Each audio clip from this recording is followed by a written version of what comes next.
Hello students, मैं विशाल गुप्ता आपका teacher. कैसे हो आप सब स्टूडेंट्स। इस वीडियो में मैं आपको सीए फाउंडेशन का जो हमारा सब्जेक्ट है मैथ्स का, उसका चैप्टर कोरिलेशन एंड रिग्रेशन आगे कंटिन्यू कराने जा रहा हूं। इसमें हम टॉपिक करेंगे रिग्रेशन एनालिसिस। गाइस, जो कोरिलेशन टॉपिक है वो मेरे चैनल पे आप प्लेलिस्ट में चले जाइए और सीए फाउंडेशन मैथ्स की प्लेलिस्ट में जाके पिछले पोर्शंस और बाकी चैप्टर्स देख लीजिए। कोरिलेशन चैप्टर के वीडियोस भी आपको उसमें से मिल जाएंगे। तो चलिए स्टार्ट करते हैं रिग्रेशन एनालिसिस से। सो रिग्रेशन एनालिसिस क्या होता है? In regression analysis we are concerned with the estimation of one variable for a given value of another variable on the basis of the average mathematical relationship between the two variables. ठीक है जी। When there are two variables x and y and if y is influenced by x, अगर y x से influenced है, that is if y depends upon x, then we get a simple linear regression और simple regression. So y is known as dependent variable और regression और explained variable, and x is known as independent variable और predictor और explanator. ठीक है जी। In case of the simple regression model, if y depends upon x, अगर y x पे dependent है, then the regression line of y on x is given by y is equal to a plus bx। ठीक है बच्चों। here a and b are two constants and there are also known as regression parameters. और इसको हम क्या बोलते हैं? ए और बी कांस्टेंट है, पर इसको हम बोलते क्या है? Regression parameters. B is known as regression constant coefficient, और बी क्या है? रिग्रेशन कोफिशिएंट कहलाता है। ठीक है जी। तो चलिए आगे बढ़ते हैं अब। Of Y on X and it is also denoted by B Y X. ठीक है जी। We may define the regression line of Y on X as the line best fit observed by the method of least square and is used by estimation of value dependent variable y for known value of independent variable x. The method of least square involves in minimizing, उससे हम क्या करते हैं? Sigma e1 का square is equal to sigma y1 minus y dash 1 का square shall be equal to किसके बराबर आ जाएगा ये? अब इसको सॉल्व करके तो ये आ जाएगा sigma bracket start y1 minus a minus bx1 का स्क्वायर, वेयर y1 क्या आएगा? y1 डिनोट्स द एक्चुअल और observed value of y dash 1 is equal to a plus bx1, the estimated value of y1 for a given value of x1। e1 is the difference between the observed value and the estimated value, and e1 is technically known as error और residue. The summation in tends over a pair of observation of x1 and y1. The line of regression of y or x and y errors of estimation are shown in the following figures. ठीक है बच्चों। चलिए उसके बाद अब हम बात करेंगे रिग्रेशन लाइन कैसे बनेगी। Regression line of y on x, ये जो e है वो है लेस देन 0, यहाँ पे ये क्या आ जाएगा? Greater than 0। अगेन ये E3 यहाँ पे लेस देन 0, ये y is equal to a plus B X. Okay जी, ये रिग्रेशन लाइन बन जाएगी। Showing regression line of y on x and errors of estimation. ठीक है जी, ये हमारी क्या बन जाएगी? Regression line. ठीक है बच्चों। चलो ओके, आगे हम बढ़ते हैं। Minimization of yields the following equation known as normal equation. EY1 is equal to NA plus BX sigma x1 और sigma x Y is equal to a sigma x plus B x square. ठीक है, second equation. Solving their two equation for b and a, we have the least square estimation of b and a. The regression equation of x on y will be used to estimate the value of y. The line is called regression coefficient of y. ठीक है जी।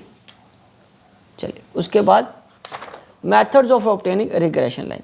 Scatter diagram method और दूसरा कौन सा method है बेटे? Least square method. तो example में हमें सबसे पहले हम ले रहे हैं रिग्रेशन लाइन। एक एग्जांपल ले रहा हूं मैं, x और y की from the following least square method से हमें करना है। तो x की फिगर गिवन है, x की गिवन है 1 2 3 4 5, वाई की 2 5 3 8 7। सोल्यूशन में calculation of regression equation value of y when x is equal to eight the, इस तरीके से आ जाएगा। एक्स है 1 2 3 4 5, एन 15 आ गया और सिग्मा एक्स 15 आ गया, एन 5 है ना, सिग्मा एक्स 15 आ गया। इसका टोटल कर लो 5 4 9 3 12 13 14 15, ठीक है जी। अब एक्स स्क्वायर, इसको स्क्वायर कर लो 4 9 16 25 और इसका स्क्वायर आ जाएगा 55।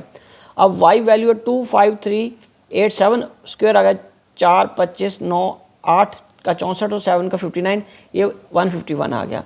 और एक्स वाई, एक्स और वाई को मल्टीप्लाई कर लो, 5 2 10 3 3 9 8 चौक 32 7 5 35 और ये 88 आ गया।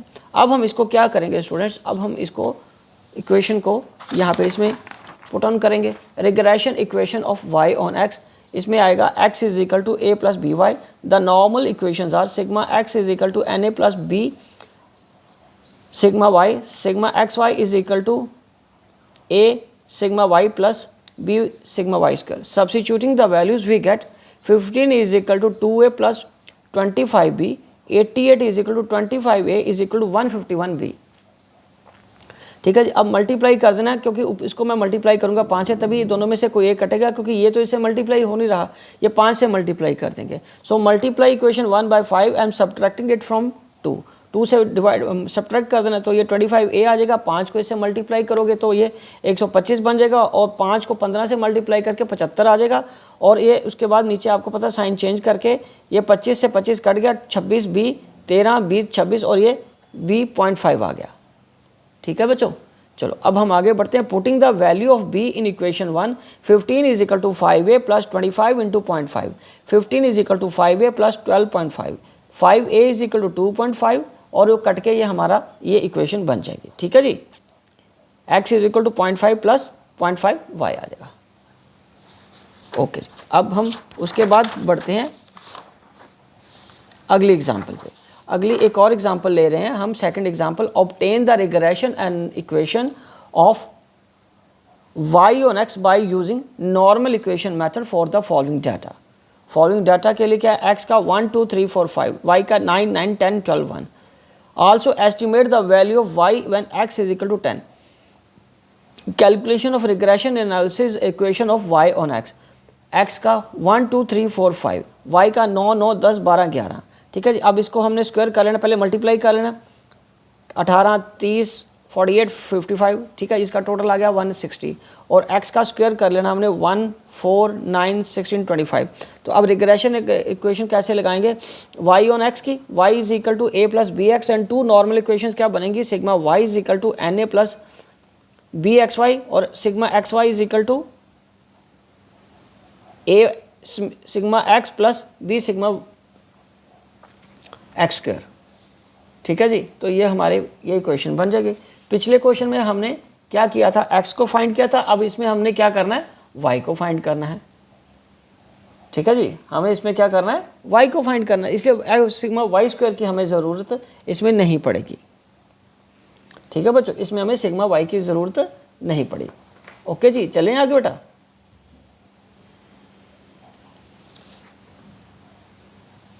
चलो अब हम इसको क्या करें, substituting the value we get 51 is equal to 5a plus 15b, और 160 is equal to 15a plus 55b, multiplying 1 by 3 and subtracting it from 2। अब हमने क्या कर देना, इसको हम 3 से मल्टीप्लाई कर देंगे ताकि 15 आ जाएगा, और उसको पूरी इक्वेशन को 5 से मल्टीप्लाई करने के बाद उसको सेकंड इक्वेशन से हमने क्या करना है, माइनस कर देना है।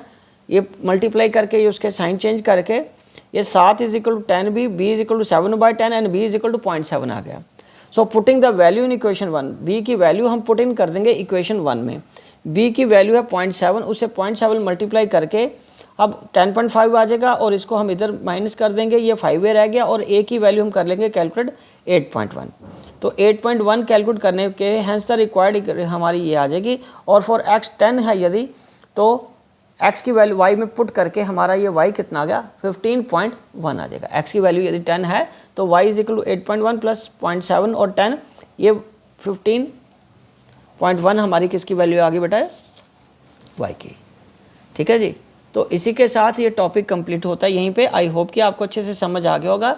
आप इसी तरह अपनी जो भी बुक आपके पास अवेलेबल है उसमें से प्रैक्टिकल प्रॉब्लम सॉल्व करके देखिए बेटे, बहुत ईजी है, बस इक्वेशन का थोड़ा आपको ध्यान रखना है तो आप ये क्वेश्चन ईजिली कर पाओगे। ओके जी, विशिंग यू गुड लक।